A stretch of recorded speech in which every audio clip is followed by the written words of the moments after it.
e a Mario.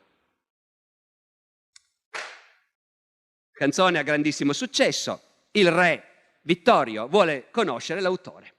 Lo fanno andare al Quirinale.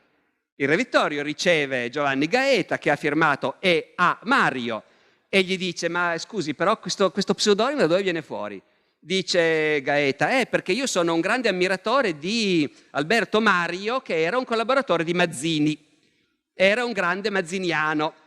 E il re dice: ah, capito, perché lei... Sì, dice Gaeta, io sono repubblicano. Dopodiché, se è vera la cosa che circola, ma pare sia vera, o comunque è stata venduta così, segno dei vecchi tempi, il re dice: vabbè, i repubblicani sono sempre stati dei fedeli servitori del paese. La nomino commendatore della Corona d'Italia. Dopodiché,